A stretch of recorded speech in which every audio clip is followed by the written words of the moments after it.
ইন্টারনেটকে মৌলিক অধিকারের অন্তর্ভুক্ত করার জন্য আমরাও একমত। তারপরে যদি লিডার অব দি হাউস এবং প্রাইম মিনিস্টার এবং লিডার অব দি পার্টি মানে পার্টি চেয়ারম্যান অথবা পার্টি প্রধানের ক্ষেত্রে যে ওনারা একই ব্যক্তি হতে পারবেন বলে প্রস্তাব দিয়েছে, এখানে আমরা এটা ওপেন রাখতে বলেছি, যেটা অপশনটা পলিটিক্যাল পার্টির এবং মেজরিটি পার্টি অব দি পার্লামেন্টের অপশনটা রাখা উচিত। কারণ সেই মেজরিটি পার্টি পার্লামেন্টের সংসদীয় দলের নেতা, সেটা অন্য বিষয়, সেটা পার্লামেন্টের ভিতরের বিষয় না।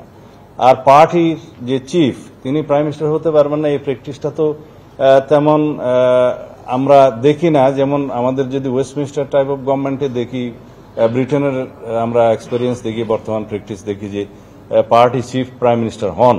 তা পার্টি চিফ যদি প্রাইম মিনিস্টার হন, এক্ষেত্রে সেটা একটা ডেমোক্রেটিক প্র্যাকটিস, তাতে কোনো অসুবিধা নাই।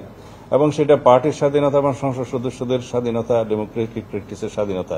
একটা জিনিস আমাদের খেয়াল রাখতে হবে, সেটা হচ্ছে যদি কেয়ারটেকার সরকার ইন প্লেস হয়, যেটা হয়েছে, এবং যদি ফ্রি ফেয়ার নিউট্রাল ইলেকশন আমরা এনশিওর করতে পারি থ্রু ইলেকশন কমিশনকে স্বাধীন সত্তা হিসেবে কাজ করতে দিতে পারি আমরা, তাহলে পরে যেই ভোটের মাধ্যমে যে পার্লামেন্ট নির্বাচিত হবে, সেখানে মনে করতে হবে জনগণ তাদেরকে চায় এবং জনগণ হচ্ছে সোভরেইন ক্ষমতার অধিকারী। সুতরাং সেটা সেই পার্টি এবং সেই পার্লামেন্ট মেম্বারদের, মেজরিটি মেম্বারদের সেই ইচ্ছার উপর নির্ধারণ করা উচিত।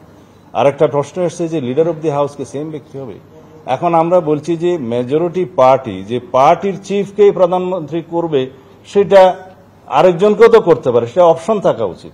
এবং মেজরিটি পার্টি থেকে প্রাইম মিনিস্টার হলেও যে লিডার অব দি হাউস হবে কি হবে না, অন্যজন হবে কিনা, সেটাও তো অপশন রাখা উচিত, যে অন্যজনও হতে পারে, তিনিও হতে পারেন। তো এই অপশনগুলো আমরা ফ্রি রাখতে বলছি ফর ডেমোক্রেটিক প্র্যাকটিস।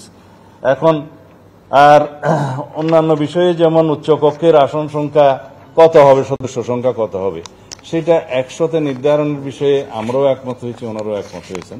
তবে ক্ষেত্র মতো এখানে 105 জনের কথা বলা হয়েছে, ওনারা বলছে যে 100 জন ইজ কমফোর্টেবল।